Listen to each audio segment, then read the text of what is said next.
Dakota First. And welcome back. Continuing our COVID-19 North Dakota watch with an update of the numbers from the Department of Health. 84 new cases of the coronavirus were reported today. That brings the overall total of the positive now to 4,154. Here's a breakdown of where those 99 new cases are. 24 in Burleigh County, 19 are in Cass, 9 in Grand Forks. Williams and Stark saw 4. Cavalier, Montreal, and Walsh all saw 3. All of the rest of the counties you see on your screen each reported 1 new case each. Again, there were 84 new positive cases reported, bringing the amount of active cases in the state to 573. For the latest information on the coronavirus, including resources, the latest case numbers, and prevention, head to our website. That's kxnet.com. Now, several people working at a natural gas processing facility in Tioga have tested positive for the coronavirus. In a statement yesterday, a media spokesperson for Hess Corporation told KX News that several contractors working at the plant are now in self-isolation.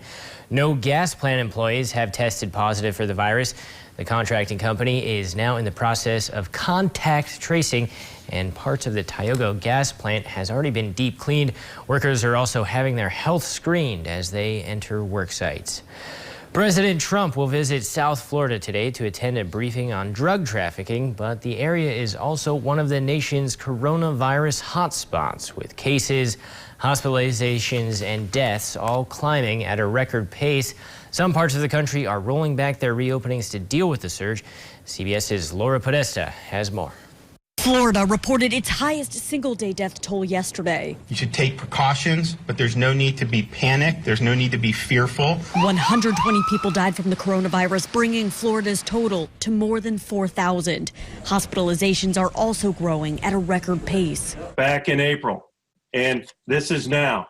This is how many admissions that we're having to our hospitals with COVID diagnosis. It is double what it was at the beginning of April. Hospitals are being sent additional nurses and staff to help manage the influx of patients. We're going to try adding another person to our group during the day, so we'll have extra people here.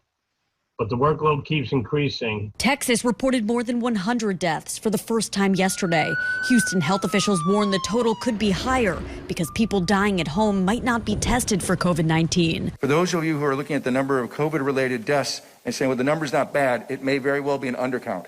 And our colleagues in New York saw the same phenomenon. Dr. Anthony Fauci says he hopes states don't need to shut back down. I would think we need to get the states pausing in their opening process. Nevada is closing bars in parts of the state, including Las Vegas. We know that COVID can easily spread when people are congregating for long periods of time. Another hotspot, Arizona, will limit indoor dining to 50%. We have had a brutal June. The state has less than 200 ICU beds available. Laura Podesta, CBS News. And 89% of ICU beds in Arizona are being used, according to the state's coronavirus website. So a lot going on there. Pretty seasonal temps outside here in the station in Bismarck, but it looks like a lot might be going on tonight. I would say so. We've got a lot going on today. First, let's take a look at the KX cam on our tower in Bismarck, and you can see